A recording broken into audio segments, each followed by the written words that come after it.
gouvernement du Sénégal, avec le concours financier de la Banque mondiale, à mettre en œuvre le projet CERF.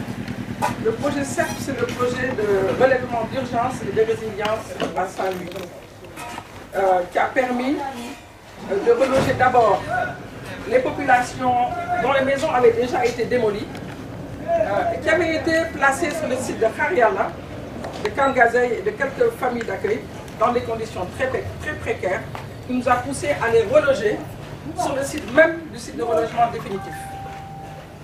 Donc, ces unités mobiles, nous les avons acquis avec le concours de l'UNOPS. L'UNOPS, c'est une agence des Nations Unies qui disposait déjà de ces unités mobiles et il nous fallait les reloger dans des conditions très rapides pour permettre de les mettre dans de meilleures conditions de là où elles étaient.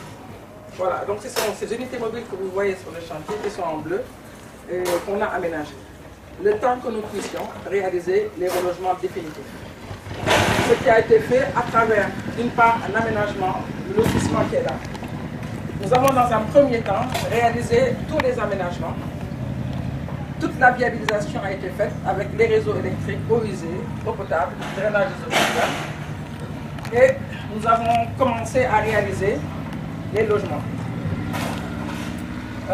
Ce qu'il faut dire, la grande particularité de ce projet, c'est que ces logements sont attribués gratuitement, premièrement. Deuxièmement, on a eu un mode de compensation exceptionnel. Parce que nous avons compensé les populations selon le nombre de pièces perdues et non selon le nombre de superficies perdues, comme ça a toujours été le cas dans tous les autres projets. Tout ceci pour tenir compte de la organisation familiale particulière des familles qui vivent sur la langue de Barbarie. Donc c'est ainsi que nous avons réalisé, conçu 3 prototypes où nous avons impliqué les populations.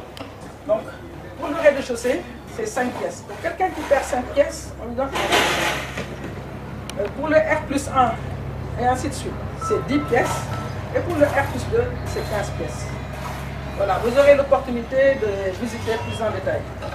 Ensuite, nous avons dû calibrer ces opérations en tenant compte du fait que sur ce site, on avait déjà, sur cette partie-là, vous avez ces unités mobiles. Donc nous avons dû réaliser en phasage les travaux. Nous avons démarré sur l'espace libre. Environ 267 logements sont en cours de réalisation avec différents lots.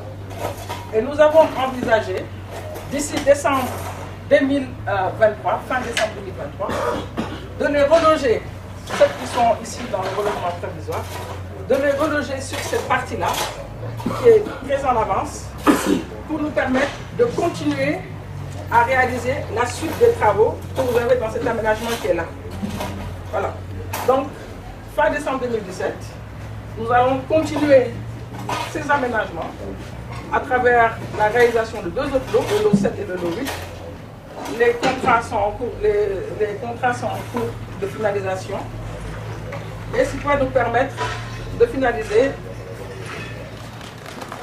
cet aménagement global qui, il faut le dire, va permettre à ces populations de vivre dans de meilleures conditions de vie. Puisque, au-delà des logements que nous avons prévus, nous avons aussi prévu des équipements sociaux, à savoir un poste de santé, un marché, une école élémentaire, des espaces de jeu, un centre socio-éducatif et un collège. Et des espaces verts, parce que nous envisageons aussi de faire une cité verte. Donc voilà, grosso modo, ce que nous voulons vous présenter aujourd'hui, c'est qu'aujourd'hui, on les reloge dans de meilleures conditions, avec toutes les commodités. Et je vais laisser le soin à mon collègue de poursuivre la présentation. Il va vous présenter tout ce qui a été préparé aussi, l'accompagnement social et l'accompagnement aussi à travers des moyens, des micro-projets. Je laisse le soin à mon collègue de compléter la présentation. Merci. Le contexte, c'est le contexte des populations qu'on a déplacées de la langue de Barbarie. Leur activité principale, c'était la pêche. Quand on les déplace de la langue de Barbarie vers un site où, elles ne sont pas en contact avec la mer, ce qu'il faut, c'est veiller à ce qu'elles ne perdent pas leur moyen de subsistance. C'est pourquoi on a mis en place ce qu'on appelle le plan de restauration des moyens de subsistance, qui est un plan qui prend en compte les besoins des populations en termes d'emploi ou de revenus. Qu'est-ce qui a été fait? Nous avons eu à enquêter, à parler aux populations pour leur demander quelles sont leurs orientations en termes d'emploi ou de restauration de moyens de subsistance. Parce qu'en réalité, l'idée, c'est de voir avec elles si elles veulent continuer leur activité de pêche ou si elles veulent faire autre chose, c'est-à-dire se reconvertir dans d'autres emplois. C'est ce qui a conduit un peu à mettre en place un certain nombre de projets socio-économiques qu'on appelle POSE, et aussi des projets d'investissement communautaire qui sont des aménagements et autres pour améliorer vraiment le cadre de vie. Par rapport aux POSE, les projets socio-économiques, vous verrez déjà sur le site de relogement provisoire que vous avez à l'entrée du site, vous verrez qu'il y a déjà de l'activité, aussi bien des centres des salons de couture, de coiffure. Vous verrez également qu'il y a une centrale d'achat. Il y avait également une unité de micro-jardinage. Et tout cela a été financé par le projet, sans contrepartie de la part des bénéficiaires. Ce qu'on leur a demandé juste, c'est de s'organiser.